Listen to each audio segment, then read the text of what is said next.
tricky one to dance to. Why? That's dance-delicious. It's got lots of stopping and starting, and you know when you're on a dance floor and the record suddenly has a section without a beat? Yeah. And you've got to think of something to do. Right. Yeah, well, you can't do that Lila's doing dancing mode. You can't dance when there's no beat, so everyone just sort of stands around looking like a wally for about 10 seconds, waiting for the beat to come back in. I'm just saying that in that record there's a lot of stopping and starting. It doesn't matter, man. That's the Gorillaz for you. They're unpredictable. Other than that, good record, I think. Yeah, fantastic. That was called Feel Good Incorporated. That's the new single from the Gorillaz, taken from their second album, Demon Days. Follow-up to the 5 million selling first album by the Gorillaz. Can you believe it? That's got to make them one of the all-time great cartoon combos, surely. Who else is on that list? The cartoons? The Archies. Right. They did Sugar Sugar. And... Were they animated? They were animated, yeah. Right. And... can't think of anyone else. Let's think about that. Hi, this is Adam and Joe. Oh, before that, incidentally, you heard The Bravery with An Honest Mistake. And yes, we're Adam and Joe with you for the next 1 hour, 50 minutes here on XFM. And, I'll play the jingle, shall I? Yeah. That sounds interesting, let's talk about it. Let's start talking now. So we don't have to stick to that. That's not the manifesto for the show. I've written them down. I've written them down. What have you 1, written? Amityville Horror. 2, Prince Charles. 3, something that wasn't on that list. Okay. I do want to talk to you about the Amityville Horror situation. Yeah, I've got a lot to tell you about that. As a film expert, I'm just confused. But I'm very knowledgeable. About the posters. Yeah, because you know a lot about the original film, don't you? Yes, I do. So yeah, I want to chat to Joe, who's our film expert. Yeah. A bit later on about the new version of the Amityville Horror. Listen. Make me a supermodel. It's gone a bit rubbish. No, it hasn't. It's got better and better. Really? I missed the last one. I'm trying to decide whether to go to the live final. Where is it? I don't know. You should go. Do you think it would be fun? Yeah, It's produced by the lady who used to produce the Adam and Joe show, and it's made by Tiger Aspect, who are a production company in the same building as our agents. I'm sure I could go. I could go. Who do you want to meet there? The sexy one, Alice. With the bug eyes and the floppy mouth. Wonky mouth. She's so hot. Do you know her? I know who you're talking about, yeah. I don't know her personally. I mean, she's got quite a strong look. She does. You might get sick of her after a bit, but for a couple of weeks it'd be amazing. Do you think she'd go out with me on those terms? Well, you've got a girlfriend. Yeah, I'm engaged. Yeah. But, do you think she'd go out with me on those terms? Yes. Yes, I think she would. Okay. I think she would. I think if she heard what you just said about her, she's got to win. She'd be very impressed. She has to win. Well, I'm sorry if listeners haven't been watching this, but it's basically down to 3 ladies to be the best supermodel in the world. And one of them looks like a sort of gangly Natalie Portman. And the other one looks like a big frosty ice queen.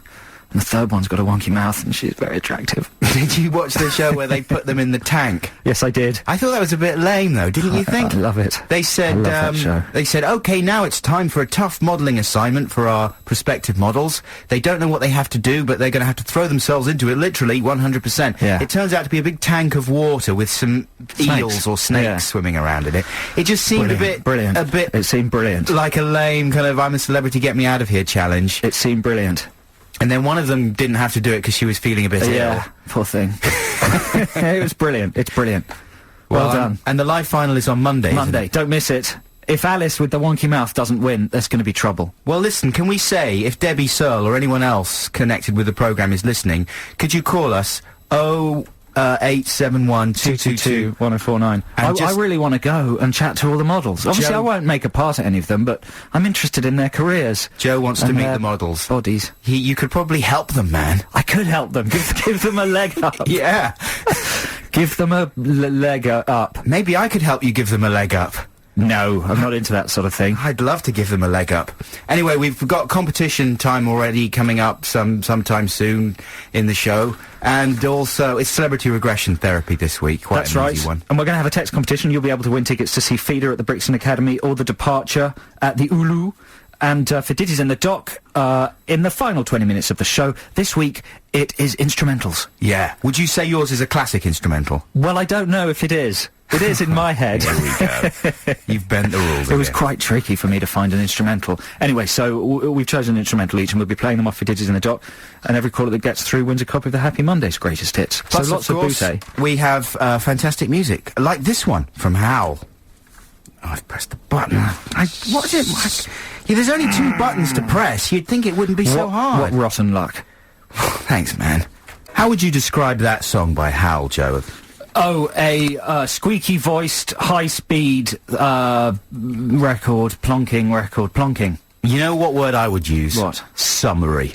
Oh, brilliant. I'd call it a slice of summary pop. Carry on talking like that, and the magical portal to Capital Radio may open up. Wow, You might can you be imagine? sucked upstairs into Foxy's chair. Oh, I'd like to be Yeah. sucked upstairs into Foxy's something. Yeah. This is Adam and Joe here on XFM. Now, this is the first of our free plays this week, and it's a song by a group called the Fiery Furnaces, which I'm sure many XFM listeners are familiar with. This is a track from their album called EP, or maybe it's just an EP called EP. I don't know. But I think it's a fantastic track from a really exciting young band. And it's called, keeping on the summer theme, Yeah. Here Comes the Summer. Hope you like this Brilliant. one. From the Fiery Furnaces. This is Adam and Joe on XFM. It just stops Wow. there. Music, it's as if bands are getting so desperate to discover a new sound that music's just going a bit insane at the moment, don't you think? It's like that record by Colour Me Bad, or whatever they're called. Do Me Bad Things, not Colour Me Bad. Colour Me Bad, They did I yeah. Want to Sex You Up, didn't they? Now, Do Me Bad Things, that record's sort of insane, fusing Donald Fagen It's with the sound of the future, Oasis. Joe. It's just hurting you. Oh, man, I'm past it. I'm over it. Yeah. No, the the Fiery hell? Furnaces are great. That's one of the more straightforward tracks from them, actually. Their record, Blueberry Boat, is well worth a listen, but that is completely Boat. demented. Listen, still no call from anyone who works on Make Me a Supermodel. It's looking bad for my visit to the party on Monday. Just remind people how to get in touch with us, Joe. 0871 222 1049, text 83XFM, email adamandjoe@xfm.co.uk. That's it. Come on, Joe wants to get a leg up. Yeah. He wants to help them get legs up. Yeah. So give him a call, help him out. He wants to go to the live final. It's going to be competition time very shortly here on XFM. Stick with us. XFM. Well, you know, who would rather be anywhere but good old London town on a beautiful sunny Saturday afternoon like what this one is? Yeah, people walking around, eating food, wearing not too many clothes, men without their shirts on, kissing ladies with their mouths open. It makes you happy. Jellied eels, pearly kings and queens, and ooga Cockles. booga for everybody. And friendly gangsters. Yeah. Now, Joe, I wanted to, incidentally, that was Razorlight. And this is Adam and Joe on XFM. And I just want to talk to you, Joseph Cornish, film expert, about the Amityville horror poster that I've been seeing in the London Tube network. And it says at the top of it, I mean, obviously it's a remake, but it says at the top, from the producer of the Texas Chainsaw Massacre, Yeah. comes the Amityville Horror. So Yeah. it's basically kind of a weird revisionist take on horror for a whole generation that perhaps don't realise that Michael Bay, who produced the miserable remake of the Texas Chainsaw Massacre, is now producing the miserable remake of the Amityville Horror. Yeah, only the remake of the Texas Chainsaw Massacre wasn't that miserable. Was it quite good? It was all right. Oh. I wasn't a patch on the original, but it was all right. Well, there you go. It had a man, and his head was there was a hole in his head, and the camera went through the hole and out the other side. Did that make in your the day? first 5 minutes? Oh. Yeah, it sort of did. But I tell you that was the high point. Michael Bay, Listeners though- may or may not agree. The low point was what's he called, Leatherface, in his nutty chop-up room, and he's shuffling past a sideboard. And there's various bits of human bodies on platters, and one of them is the head of the big ginger mountain man Harry Knowles from the Ain't It Cool website. Oh, what? That's sort of punctures the suspension of disbelief fairly rapidly. Anyway, keep going. I thought you were going to say Jerry Halliwell there for a second. That would have been better.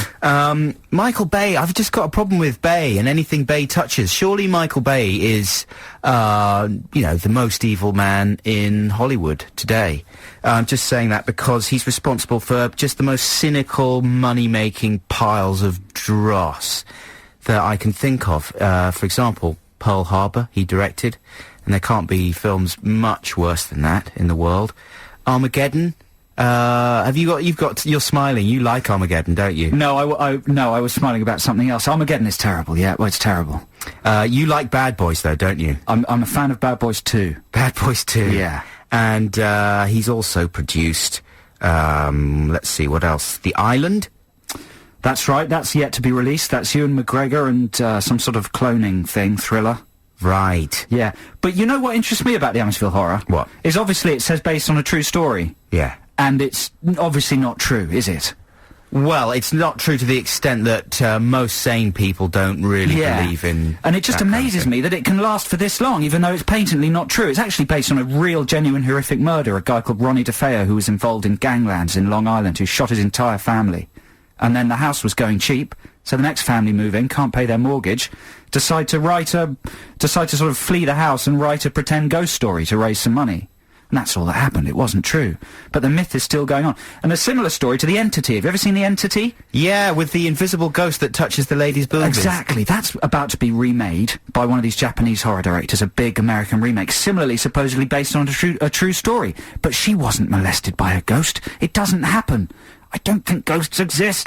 And I don't think they molest ladies. Some people swear they are molested by ghosts. It's just weird that these really grotty, horrible true stories turn into these ridiculous, sort of fantastic ghost things and still stay well known. I'd like to see a film about the true story behind the Amityville Horror. That sounds pretty interesting, what you just described. Well, there's a new reissue of the original movie coming out on DVD, Adam, with 2 documentaries on it, I think, that tell you the original story. Oh, that sounds good. I'm looking forward to it. Next couple of weeks that comes out, I think, in America.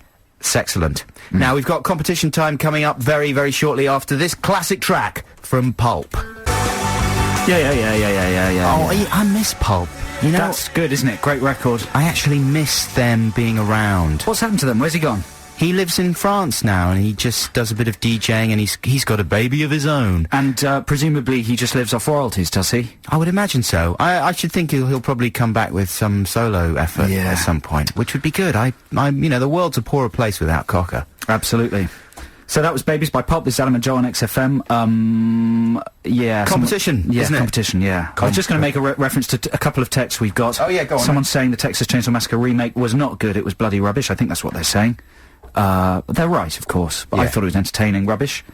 And someone's saying that they know someone who works on Make Me a Supermodel, and that we might get a call quite soon to invite us to the live final. That call hasn't come through yet. Come on, remind them of the number. 0871 222 1049. If you can get us to the live final of Make Me a Supermodel on Monday, or you want to enter Celebrity Regression, which is going to happen right about now. Competition time. You could win a DVD or tickets to a show. You just never know. So sharpen up your brain and get ready to play. Is it the DVD or tickets to a show this week that we're giving away? It's the DVD. It's the special edition of Steven Spielberg's Duel, and it comes in a tin. Hey, that's fantastic. And that's a film all about Duel, is it? Yeah, what's the point of these tins? She's brilliant. I love Duel. That doesn't matter. Like Duel. Yeah, Duel. So it's a special edition of Duel. It's a fantastic film about a big truck what wants to kill a little man in a car. And it turns out the truck's being driven by the devil. Don't be silly, Adam. You've given away the ending. No, even though it's not the correct ending. Is it? Okay, sorry. And it's got a lot of bonus material. And it comes in a tin. Yeah. That's brilliant, isn't it? Which means it's wiped clean. And it can double as you get overexcited. As a baking tray.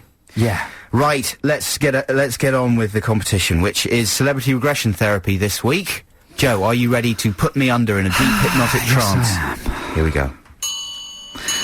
Okay, remember the numbers 0871 222 1049. I'm going to now regress Adam into the mind of a famous Hollywood film star. That film star will then witness some of their films, and you have to tell us who the star is and what film they've been regressed into. I can never really explain it properly, but I think you get the point. Okay, you can relax along with us if you're at home or in your car or lying in your tiny little Speedos in the park. Just take a deep breath in the stomach. Remember, inflate the stomach, not the chest. That's right, and breathe out through the mouth, in through the nose, out through the mouth. Excuse me. Long deep breaths. And close your eyes. Just feel very light and flaky. And now drift back, all the way back. You're 5, you're 4, you're 3, you're 2, you're 1. You're in your daddy's nutties. And now you are, yes, in the brain of a Hollywood star. And breathe, and I want you to wake up now. And are you ready, Adam, to wake up and tell us what you see? Oh! I'm in a nightclub. It's a special movie nightclub. It's extremely well lit, with bad music that no one in real life listens to, and overdressed ladies dancing all sexy with their arms above their heads. Oh, seductive. 2 of the ladies are dancing with me. They look angry or maybe sexy, I can't tell. Wait a second, one of them's touching my trousers. I'm confused. Now it's later and we're back at their house.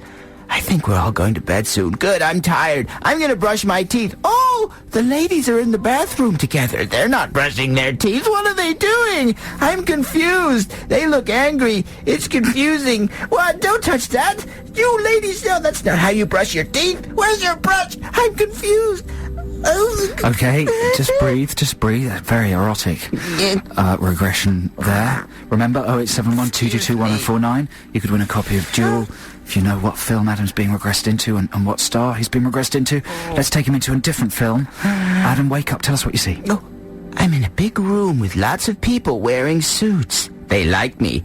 I'm telling them what to do and they're doing it. That's my job. They're impressed. I'm impressive and fair-minded. Wait a second, there's a woman in the room. She looks like the torch lady from the Columbia logo. She's telling me what to do. She doesn't think I'm impressive and fair at all. She's a firecracker and I like her. She's got spunk. And despite our differences, we're going to bed, because that's what this country's all about. Okay, and just breathe. Well done. That was the second film. 0871 222 1049. As soon as you know who Adam's been regressed into in the films, let's take him to 1/3 and final film. Adam, wake up. Tell us what you see. Oh, I'm in a car. It's hot. I'm sweating. I'm stuck in a traffic jam.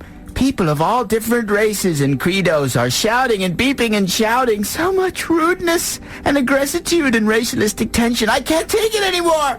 I'm going to leave my car right here in the traffic jam. And from now on, I'm going to stand up to all the rude, aggressialistic racializers and teach them a bad lesson they won't forget soon. And... oh, no. I've gone too far. I've become as bad as them. Or am I still the victim? Oh, it's confusing. It's so confusing. So much to talk about. So much to discuss on the Late Show Review with Mark Lawson and Tom Paulin and Paul Morley. Okay, just breathe now. Deep breaths. Is it over now? Yes. Okay, so Adam's going to remain in his regress state until one of you listeners calls 0871 222 1049. Not only will you rescue Adam from basically permanent regression, but you'll win a copy of Duel, a film by Steven Spielberg, in a tin box. 0871 222 1049. Call now! XFM. This is Adam and Joe on XFM. You join us in the middle of celebrity regression. Adam has been regressed into the mind and films of a famous film star, and we've got a caller on the line who thinks she knows what that who that star is and what the films are. Hello, Kate. Oh, how you doing? Very well. How are you? I'm very well, thank you. Thanks for respecting the clinical nature of this competition and keeping your voice calm. So are you confident, Kate? Very. Very confident. You think you've got the actor or actress and all the films? Yes, I think so. Oh, there's a little bubble of consciousness coming from Buxton. Okay, Kate, what I'd like you to do is, when I tell you, say the name of the actor. If you're right, Adam will come back to consciousness. If you're wrong, you may damage his brain permanently. Are you okay with that, Kate? You're happy about that? That's a lot of responsibility. Well, there's not a lot of brain to damage, so the repercussions could be major. Are you ready, then? Say ready. the name of the actor or actress who you think it is, now! Michael Douglas. Oh, Kate! fantastic, Kate. Well How done, Kate. exciting. Absolutely right. First go. That's brilliant. But wait, Kate. Kate, wait. Do you know what the films was? Yes, the first one was Basic Instinct. Basic Instinct, of course. It was a Correct. wonderful scene where Gina Gershon Lesbian Lavatory Love. and was it Gina Gershon? I don't care. It was Sharon Stone, and they were fooling around. The ladies were fooling around with each other in the toilet. You're not going to get on the live final of Muddle. yes, I am. On that, with that Oh, attitude. yes, I am. Now, what was Kate, what was... Are you still there, Kate? I am. Okay, that's lucky. What was film number 2? Film number 2 was Wall Street. Wrong. Hang on, oh, Kate, hang on a you're second. wrong. Hang on a second. I'm not, am I? Yes, you're wrong. Now, you went... It was a big room with people wearing suits, so you went for Wall Street. Fair enough. Yeah, I herring. went for the Gordon Gekko scene. But then, Lunches no, for winks. because there was a lady who came in, and she looked like the torch lady from the Columbia logo, and that lady is Annette Bening. Annette Bening. Yeah. So that film is where Douglas is playing beautifully, I might add, Do you know the what- American president. Do you know what we might have to do, Kate? It's just because you got one film wrong, we might have to scratch your copy of Duel. Oh, dear. No. Just don't damage it a bit. in. What about if I just bang it against the desk, just to dent it? Bang it, man. Okay. Oh, that was a That good was a bang. good noise, wasn't it? But it's made no damage at all. I So you think I got got lucky. the third one right, though. Okay, what do you think what was the that? third one was? Fall down. Whoop. You just cut out in the middle of the word. Say that again. Falling down. Falling Down, of course, yes, where Douglas plays a close-to-the-edge kind of nerd who goes on a shooting and punching rampage because he's been pushed to the limit by the callous modern world. We've all been there. Absolutely. Yeah. Well, Kate, that's fantastic. Very good deductions there. It wasn't quite as easy as it could have been this week due to the rambling nature of the competition, but you did very well indeed, and you're going to get that Duel metal box sent to you forthwith. Thank you very much, boys. Thanks for calling, Kate. Thanks for for listening calling. as well. Thank you. Have a lovely Saturday. Have a wonderful weekend. Oh, it's all so nice. Let's just take time out just to think. Yeah. All right? What are you thinking about? Oh, evil. Pure evil. Don't think about pure I evil. can't help it, killing. It's a I must sunny kill. day. Don't. I must kill. No, don't kill. Sorry. Here, look. I'll Here's tell you some- what I'm thinking about, that I will be going to the Make Me a Supermodel final night, because we've had an email from the lovely producer, Debbie Searle, doesn't want to be called on air, but she says, we'll try and see if we can squeeze you in. Oh, what's she talking I about? don't know, but I'm very excited. Squeeze me in too. Oh, Dr. Fox. Debbie, I'll give you a call after the show. Set that up. That's brilliant. Oh, If it's too far out of London, might not bother. Hard Fi with Tied Up Too Tight. That was very good, I thought. Fantastic. This is Thanks. Adam and Joe on XFM. Yeah, well done, man. Thanks a lot. You must man. be really pleased with I'm that. really happy with that hard Fi single. Yeah, good singing. Yeah. Thanks a lot, man. Yeah. So listen, film posters. You know the BBFC put little certificates, obviously, on all film posters, and then next to the certificate, it's got some words, hasn't it? Yeah, like stereophonic style words like Exactly. mild language, strong graphic nudity. Yeah, exactly like the title of the Stereophonics album. But, you know, I'm a bit worried that these little blocks of text by the BBFC, sorry, I'm just looking at my notes here, are giving stuff away. Don't worry. They're sort of about it. spoiling the film. Like what? For instance, the weirdest one I've come across is on Pooh's Heffalump movie. Yeah. Pooh's Heffalump movie, certificate U, obviously. It says in a little box, contains no sex, violence or bad language. What's the point of putting that on? Well, Mummy, can I see a film? Yes, let's go and see Pooh's Heffalump movie. Does it have sex, violence and language? No. I don't want to see it then. Is it coming from the point of view of a toddler that loves really extreme stuff in films? It just seems like they're all written from the point of view of someone who's sick in the head and is assessing these films for how freaky they are. You know, for instance, Sideways contains strong language and moderate sex. Won't see it then. If the sex is only moderate. The Machinist contains strong language, gory images, and sex references. Who cares about sex references? You want the sex. Won't so go and see The Machinist. What else have we got? 9 Songs contains frequent, strong, real sex. that's brilliant. Yeah. Guaranteed. The other thing you can do is make up your own. For instance, a good one for Matrix Revolutions would be contains confusing ideas, weak CGI, and strong tedium. For Robots, I think it should say Certificate U contains one old joke. How about Hitch? I went to all these films I've seen. Hitch contains no laughs, one use of strong language, and intense boredom. And Will Smith.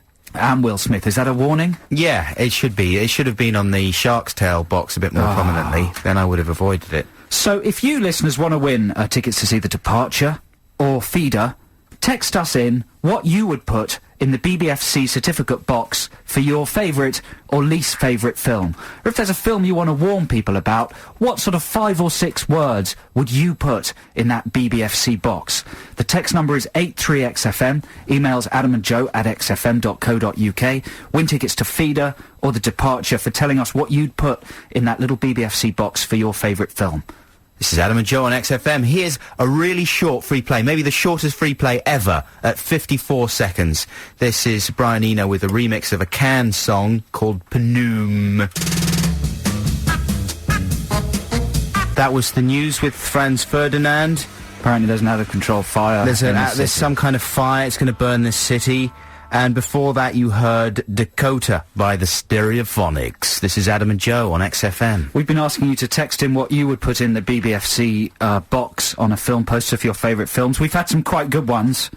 I've written some of them down.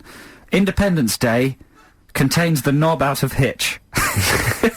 That's quite good, isn't it? The thing I like about that one is also that Hitch obviously is a recent film, Independence Day is an old film. I like the idea that they would, warn you about a film retroactively, 8 to 9 years in the future on the BBFC thing. That's a good idea. The Magic... that was from Pale John. Well done, Pale John. I assume you're a sort of Clint Eastwood sort of character riding around on a horse. He's just white. Yeah, very white. The Magic Roundabout contains no charm. Or contains none of the charm of the original. I've had to change some of these around so they're a bit better. And I didn't sort of... Oh, dear. 9 songs, contains ejaculation, no storyline, and cinema full of sex offenders with rucksacks full of Kleenex. You know what? I never went to see that film the other day. Well, you were trying to pimp yourself to some sexy female listener. I was trying to pick up girls. To go and get in a lather. Trying to pick up girls on air to go and see 9 songs. And it was all for nothing. And it was all... I just thought better of it. And went home to my wife instead. Rightly so. And someone else has texted in with... they haven't given their name, but... warning, contains rubbish coming out scene. And I think that's quite a good observation, because there are a lot of rubbish coming out scenes. In Bridget Jones 2, we've discussed this already, when the sexy girl turns out to fancy Bridget Jones. That's an awful coming out moment. Oh, I haven't seen Bridget Jones' Edge of Reason. Bend It Like Beckham, I believe Keira Knightley's character comes out as a lesbian in a terrible little coming out scene. It's sort of coming out as a sort of weird little subplot. In the third act of a film is always particularly crap. Well, there's In and Out, of course, the classic. Almost Famous, apparently there's a coming out as well in Almost Famous. One of the band just goes, I'm gay, when they're on love you. Well, they think they're going to crash, and suddenly he admits that he's gay. That's a good observation, rubbish coming out scenes. If I was gay, I'd be really patronised by all of those films. I am gay, and I am patronised by all those scenes. Good. I'm gay enough to be patronised. So are you going to give some prizes out, then?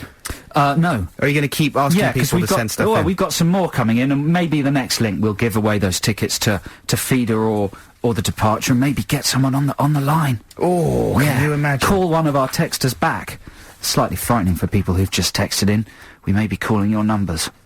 Calling your numbers. So are you definitely going to... Good bit of filling, well done. Just did the jingle there, just made it up. Are you going along to the model show final on Monday then? I hope I am. Wow. Yeah. Is that a definite?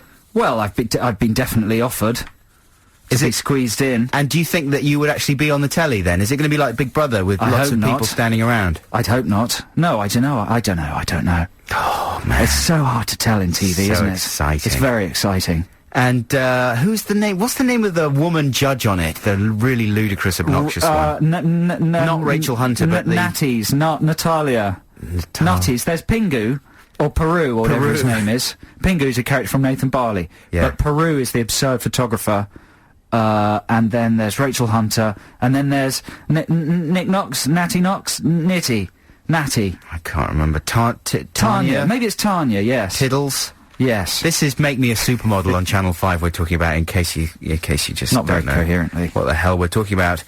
This is Adam and Joe on XFM. It's music time once again. This is The Coral with In the Morning.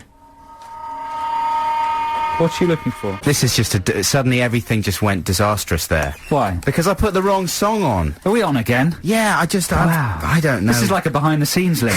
This whole song... This is something for media students The out whole there. show is behind the scenes. That's the problem with us. There's nothing in front of the scenes at all. Okay, it was your fault, Adam Buxton, so come on, carry Phil. Okay, Phil, here's The Coral.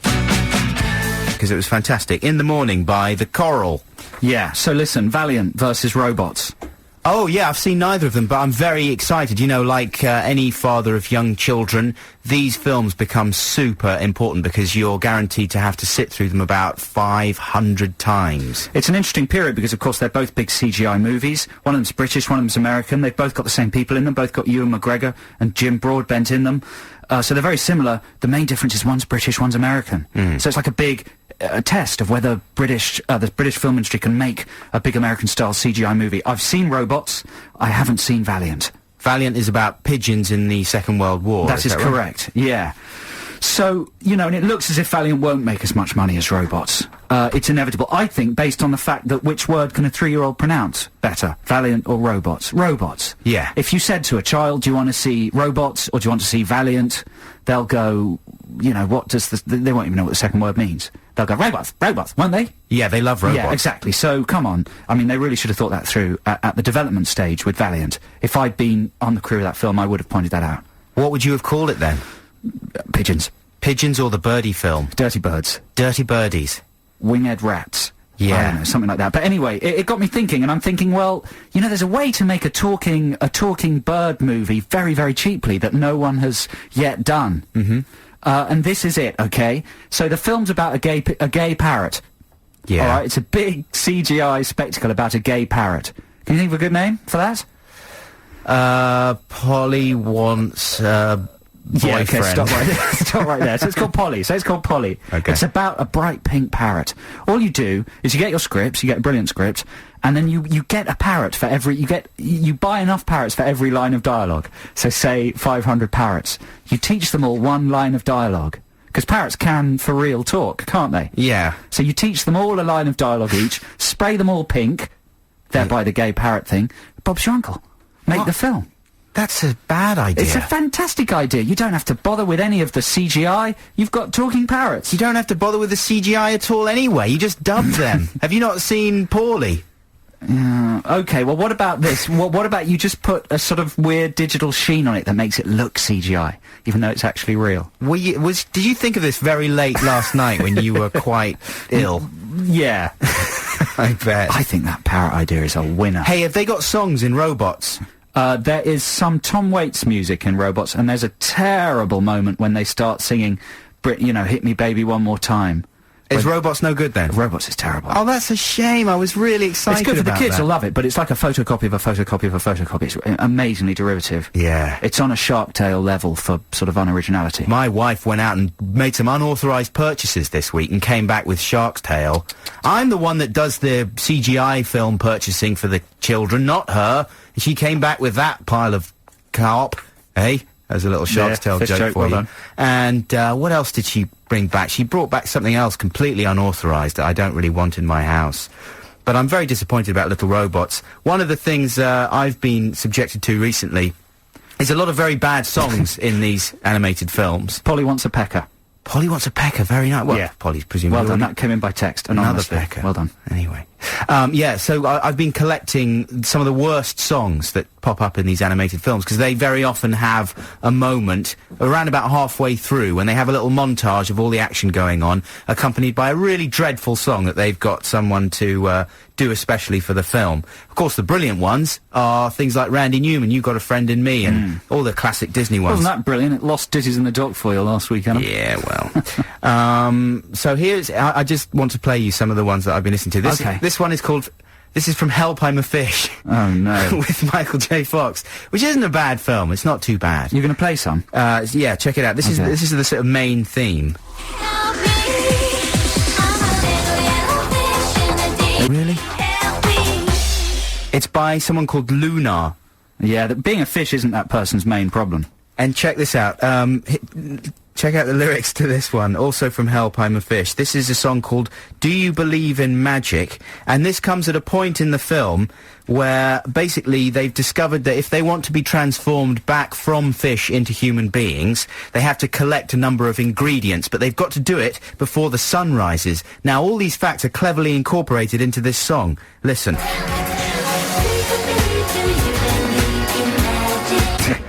Yeah, that's... Pretty amazing rapping there.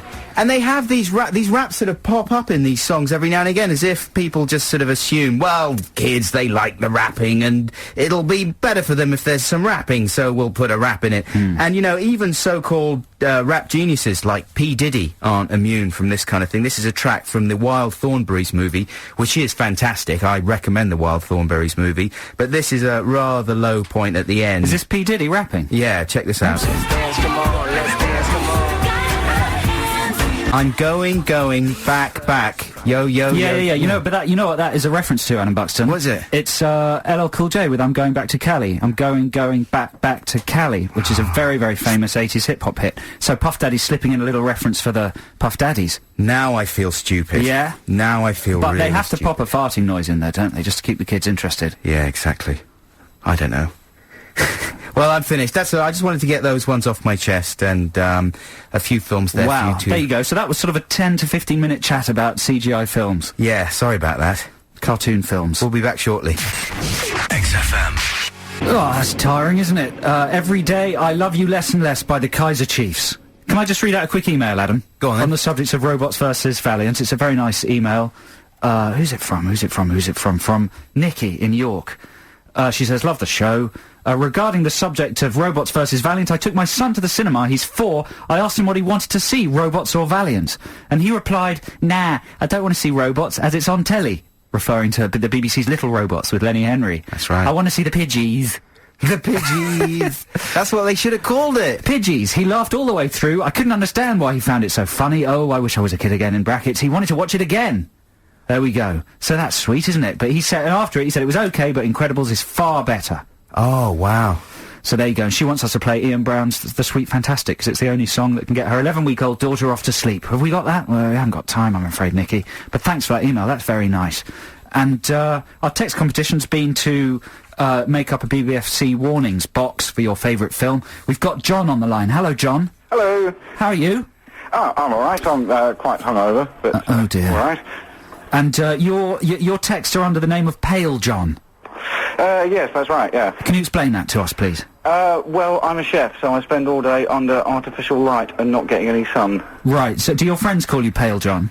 No, that's just a personal moniker. Are you a mate? Are you so pale that when you go out in the sun, you actually make people go snowblind? You know, you actually can't be looked at with your shirt off. I used to be like that. Well, yes, I do. I do look quite like Brian Molko or him out of The Cure. Are you very scrawny as well, John? Yes, I have a pigeon chest.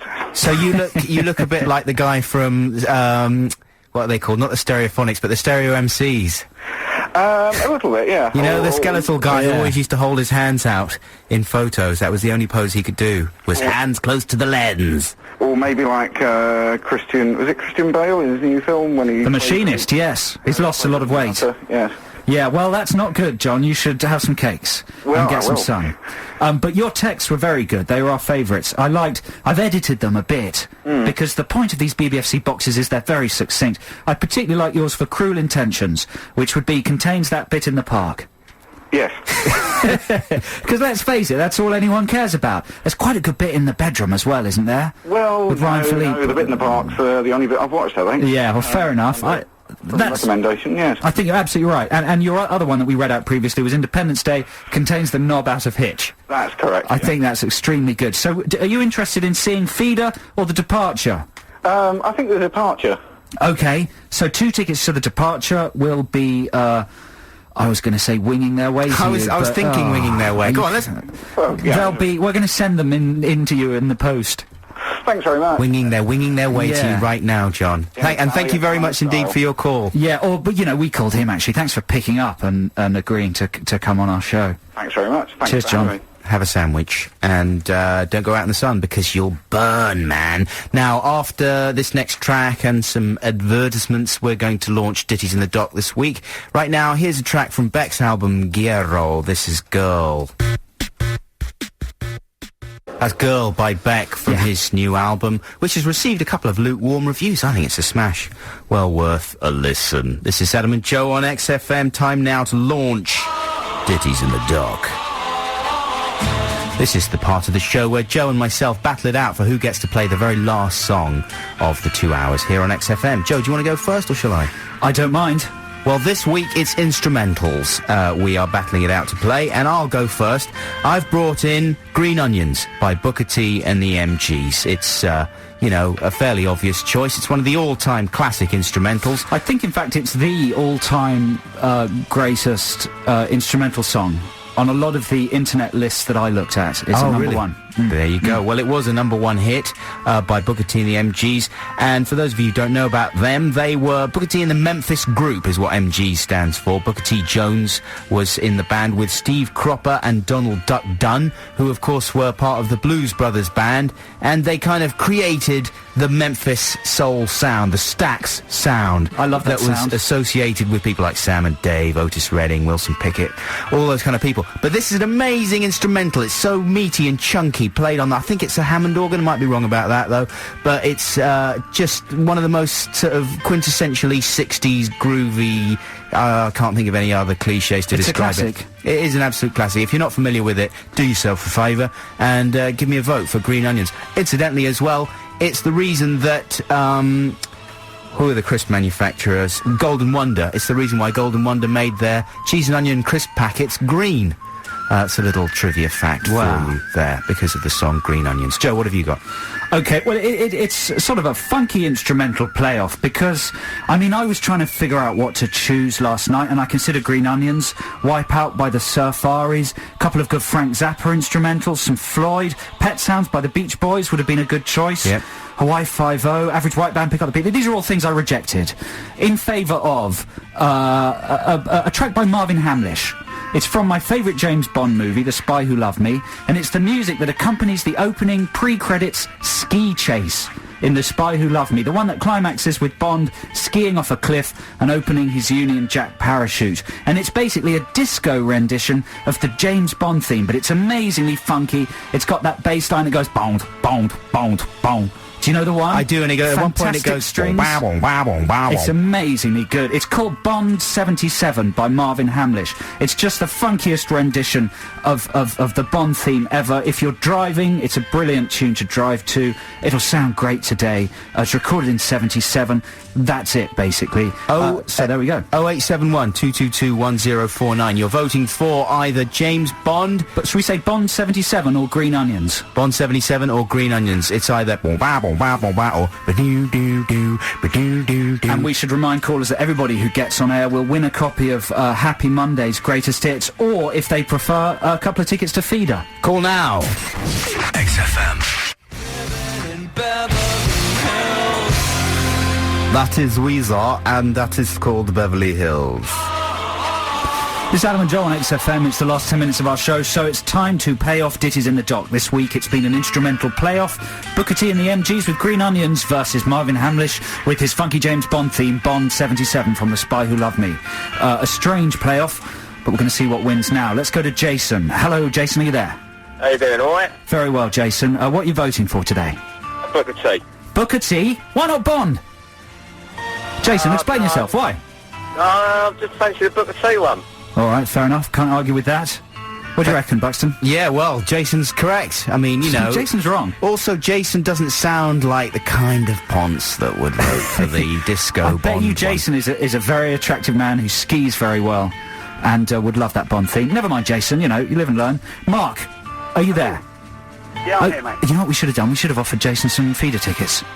But he's got the Happy Mondays album anyway. There you go, Jason. Mark, how you doing? Yeah, not too bad, mate. Not too bad, Chief. What are you voting for? I'll have to go to Booker T as well. What? Oh, yeah. This is looking very bad. What's wrong with James? You know what I'm talking about, the Bond theme? I don't know. I'm not familiar with it, mate. I'm sorry. Oh, dear me. Yeah, you see, it's the film nerds aren't out there. They're not calling today, Joe. Are you interested in seeing Feeder, Mark? Yeah, I am. Are you? Are you excited about it? Yeah, I don't like them that much, but yeah. Oh, well then, there you go. Well, I'm sure someone would want the tickets more than you. So tell you what, we're going to hold off on them and give you the Happy Mondays Greatest Hits. Is that okay? Because there are some fanatical Feeder fans, and the concert is tonight, and we'd rather give it to them. Thanks for calling, Mark. So it's 2-0 to Buxton with Booker T. Cornish needs a vote, otherwise he's out of the picture with his gay Bond theme. It is not gay. It's slightly gay. Douglas. Is that Douglas, the storyboard artist again? Oh, Douglas has gone. Paul. Hello, Paul. Hiya. How you doing? Yeah, very good. Oh, you've got Rugrats there. Don't call them Rugrats. Why not? Because it's demeaning to the babies. Okay, you've got children there. No, they're next door, actually. Really? They're next door? Oh, boy, they're loud, aren't they? They're loud. Oh, you need to get an Asbo on those ones, quick as you can. So what are you voting for, Paul? It's going to have to be Booker T with me. Oh, it's an absolute walkover. This is nonsense! That's a disaster for Cornish. That's it. That's it. Thank you very much for your call. Do you want that really disappointing? Don't worry, we'll talk about it in a second. Do you want your... would you like feeder tickets or the Happy Monday CD, or both? Well, both would be brilliant. Why don't we just give you both? I feel so let down. When is feeder? Is that tonight? Yeah. Can you go? Yeah. Fantastic. Have a really good time, and thank you so much for your call. Thanks to everyone who called. Academy. Don't forget to take a firearm. That's not a good thing to say, man. It's the Nas concert. It's a topical joke. Yeah, but still, that's not It's also so sarcastic. That was a disaster. That was a total disaster. Booker T, Green Onions played every 2 minutes on Melody FM. Do you know what I'm going to do? I'm going to tease people with a little snatch of your Bond theme, because it is quite good. It's amazing. Oh, yes. Do you remember? This is what you missed out on, folks. Even Adam thinks it should have won. I'm glad that I won, but this is really good. Instead, you've gone for the Melody FM most overplayed record in the world. Listeners, you're fools! No, but it is a smash. Come on, Booker T the MGs. You can't argue with this. Listen, thank you very much for listening, everybody. Hope you have a fantastic weekend. We're off next week, but we'll see you the week after, I think. So, enjoy the sunshine. Goodbye. Bye.